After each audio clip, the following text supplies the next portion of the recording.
ain't did nothing in 40 years. If all them Negroes who we now love, who they've cut our throat weekly, monthly, yearly, annually, biannually, every time they got a chance, and we're still here, technically something's wrong with the white man and his plan. Right? This ain't never happened in history. Right? So only thing we can think of is that Allah got his hand there protecting us. They haven't been playing. Mukhtar wasn't playing with me. They was using all their might. If they could have killed me right there, they would have did it. And what would the police said? Nothing. They wouldn't even came by.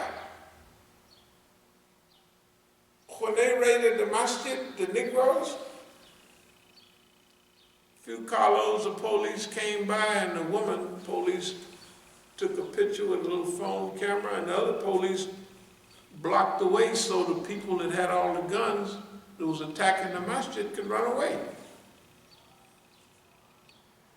And the people said, man, they blocking it so the people can get away. They wasn't running after the people. Because when the police come, all the Arabs and the others, they split. Wasn't nobody, I don't see why, wasn't nobody chasing them. Can you imagine the fitna that we have dealt with for 40 years? That when I came home, I might have showed y'all a letter from the parole people. They said, we don't want you to start no masjid or mosque or no Muslim church. We don't want you to do that. That was in 81. We don't want you to do that. It's 40 years ago, 39, same thing.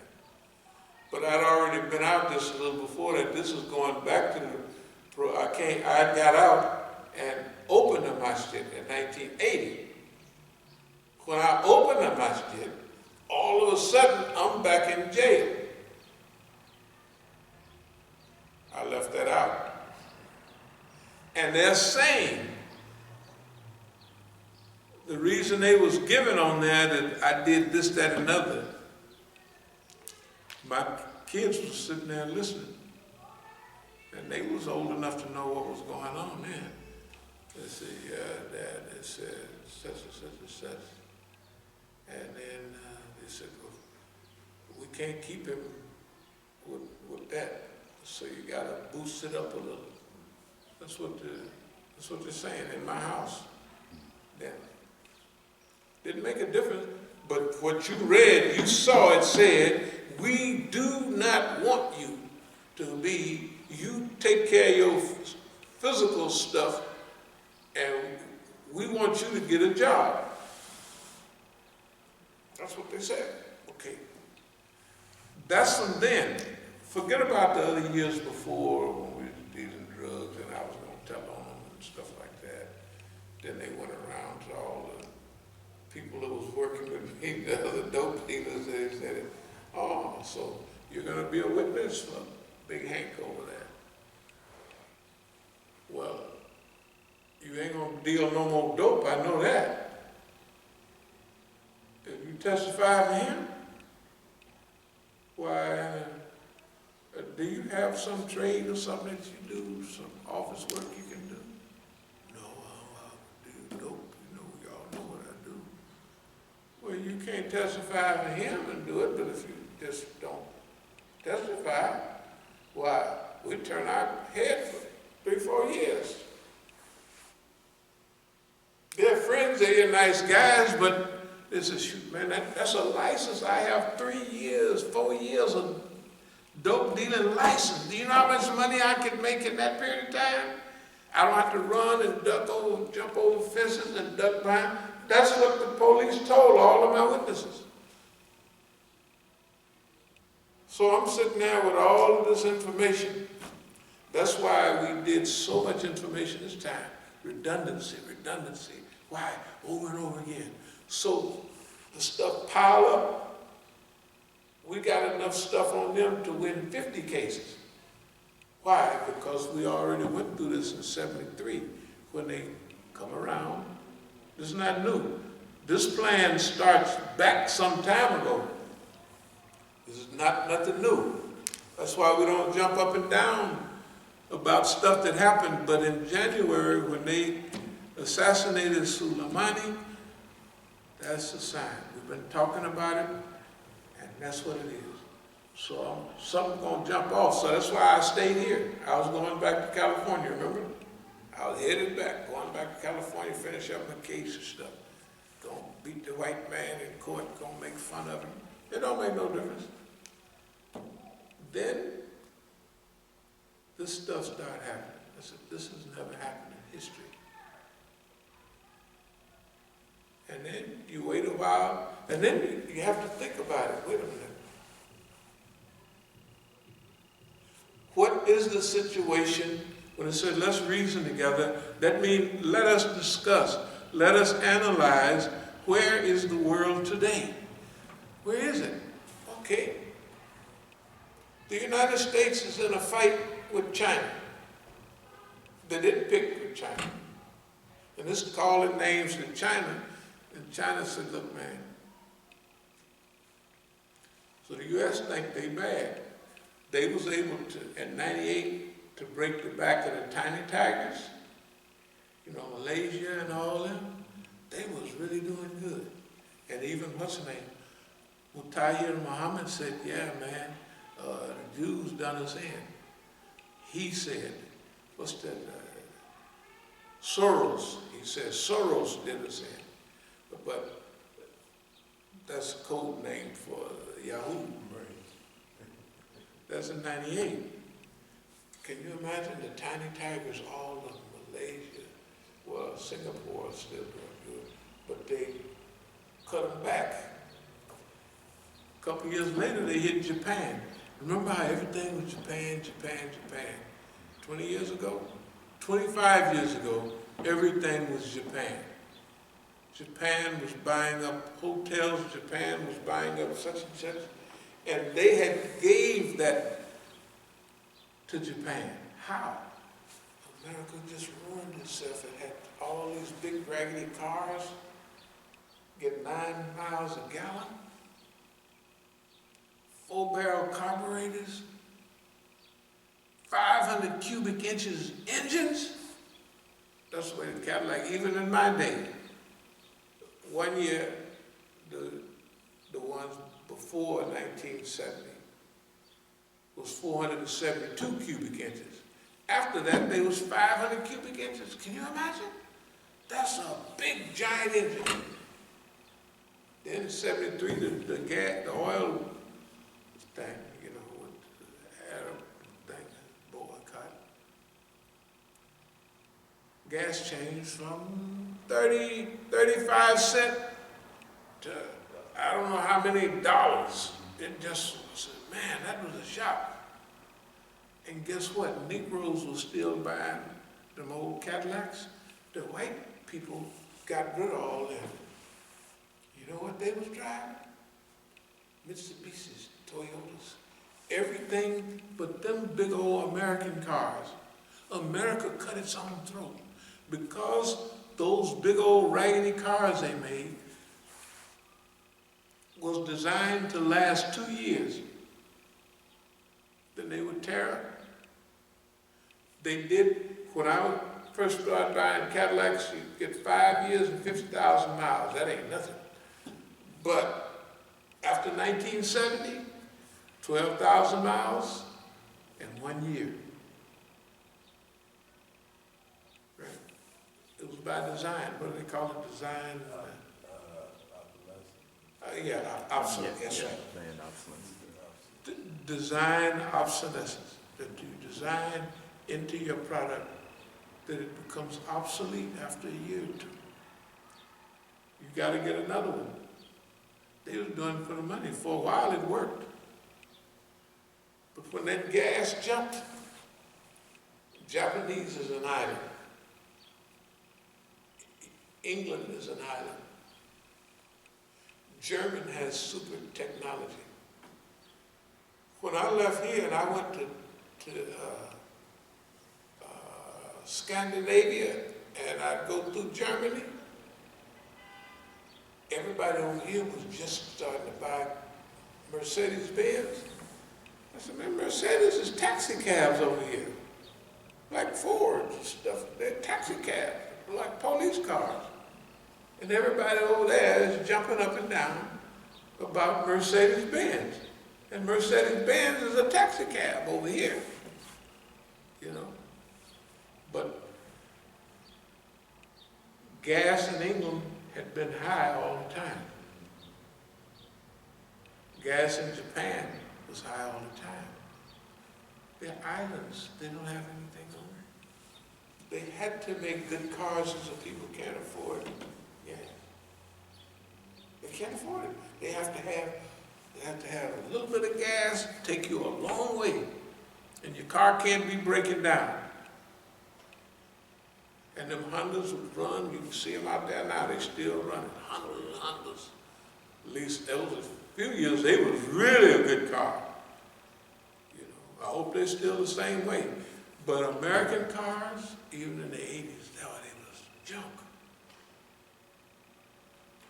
And then, you've heard about I don't want to keep you long, but deindustrialization of America. Does anybody remember that book, Deindustrialization of America? When in 1980, Chrysler had a lot of trouble, and Reagan come in and he quashed the unions and all of that. And all of a sudden, all the white folks with money was sending all their stuff overseas to get made. First, Japan was getting in on it. But for the last 30 years, China, when it really got elevated, China picked up everything. And China went to people wearing them Chairman Mao suits and not having enough to eat to being the engine of the world.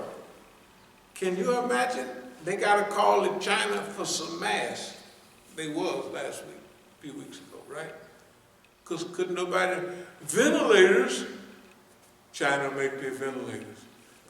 Can you imagine these stupid people, their medicine and everything comes from China. I remember in the 90s, in the 90s when I was in South Africa, a lot of the people there are big business people. And I would see in their warehouse, all the boxes had Chinese writing on it. And they would have delegations meeting at the house. You know where they were? They was Chinese. That's in South Africa. I bought Sakina a little doll. It had African skirt on and stuff. I looked at that boy and it said China. That was in 98. Okay, the point is this. No Negroes, nobody else caused America, the white Americans, any problem. They sent those big white folks with all the money, sent everything over to China to get made. And the Chinese, they thought they was going to be stupid, but the Chinese did one thing, or two things that came up. Number one, the Chinese said, if you transfer your business over here, you have to transfer the technology that goes with it. Because see, in Africa and Asia, you can make this stuff for cheap, but we got the technology. Or we will make it here and send it over to you to assemble it. Down in South America, they call it asamblea, to assemble. You know, they got all the cars and parts and they put them together down there. They don't make them down there. Chinese said, no, senor. No, senor. If you want us to make this stuff, then you're going to send the technology with it. So the Chinese could make everything.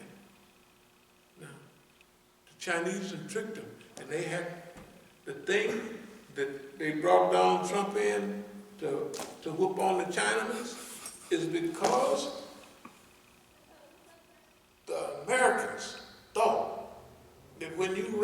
the standard of living of the people, they're going to want phony democracy. Like the dummies in, not Singapore, Hong Kong. The other Chinese think them bums are spoiled brats. Been coddled by the British for 100 years. You know, the rest of the Chinese, all that big China, that little the island this big, they call them spoiled brats, making all this noise. What happened was the Chinese party has a stronger hold on things. The Chinese Communist Party, which is not communist anymore. But they say the Chinese Communist Party will manage Marxist-Leninism, German Maoism, Deng Xiaoping thought with Chinese characteristics. That's the way we do in Islam. Negro characteristics. Don't care what you call it. We know what we're doing. When I say we know what we're doing, we know one thing. Everything we have said about this system has been correct. That's unbelievable, because the correctness over the years, if I'm reading for something 10 years ago that I could have read 10 years before that, or even 30 years ago, and it's right on the money, that means now it's time for us to really act. In order to act on all of this, we should give the Negroes a chance. They're going to have to grow, though. They can't stay what they are. You know, if they got something slick in mind, let them do it. Let them do it. They're no big deal. If they don't want to, don't do it. Stay at home. Let the world realize that you've been working for the white man all your life, for 40 years, all of it. His son Bagby been working for the boss man all that time, right? All that time to produce what? Nothing. Siraj Wahad since '83 been jumping up and down and turning flips for people. All of them, Isna, ignorant, all of them. To produce what? Absolutely nothing. Zaid Shaka, good guy. What do they produce? If they're all going to sit back and now they're going to do Manna 2020, you know, like Manna 2000, whatever it was, the first Manna, that was to stop what we're doing. Okay, do it again then. If you so bad, nigga, that's the way I look at it. You know, like you see people say, nigga, you think you so bad? You go and do that then. If you think that this is a big play world, and you're going to cut your people's throat on behalf of who? Boss man and the immigrant community, which is scared to death. Their job is to help teach the immigrant community. Re-Africanization of the Islamic movement in North America means that we bring them people on board and they act right. They reform. They're not out of, if they don't, we just wait a little while, it don't look like homeboy is coming, and we're going on about our business. Just like all other stuff we wrote. We never wait too long for nobody, we just kept right on going. Hey, let's have a love feast. They don't love no niggas. That's why we had wrote on here that we never had a problem with big niggas, just little niggas. You know, I know. Do you know the worst thing to be in those days? Somebody might say, man, that guy got a pretty Cadillac, he got this, that, and other. And they say, that's a little nigga. He got all the alligator shoes and all the diamonds. He got a few prostitutes. He got all the stuff. But he's little. The nigga's little. That was the worst thing somebody, the worst thing somebody could say. that you ain't no big nigga, you a little nigga. Boy, that was terrible. Unbelievable. If they want to be little, that's up to them. Ain't gonna stop us. Look, at this thing about everybody gets tried and tested along the way. So do we. That's why we have to arrive here. We created not the heavens and the earth and all in between them, but for just ends. And this is the reason for all of this. And each group of people that are here at their period of time, they're here for a reason. Right? Now, Allah gave us all opportunities to do certain things. Whether we do them or not is not on Allah. It's whether we do. But in the meantime, and the hour is surely coming when this will all be manifest. So overlook. Now why is this here? Just like it's taught, the creation of heaven. So overlook any human faults with gracious forgiveness. And you find that all the time at the end of something that seems like it's talking about the great macrocosm. And now, if you're going to get there, you're going to have to forgive everybody. You're going to have to overlook faults. You know why? Because those people there, in the old days, there was Arabs. And now, there's niggas. Those are niggas. You know what kind of habits niggas have? Nigger habits. Where do they get their habits? From the white man. The white man, can you imagine? We are people that was made by boss man. And even when he messes up, when I say he messes up, can you imagine in our day, what was the best music? Jazz, all of that? All of that. He messed up. He produced, you know, in 1936, they talk about broken homes and all that. 6% of black people in America was married. In 1970, it was 70%. In 1980, it was 30%. It flipped over, boop, just like that. It flipped over. 30% married, and the rest, people running around. Why? Because we come from those people way back then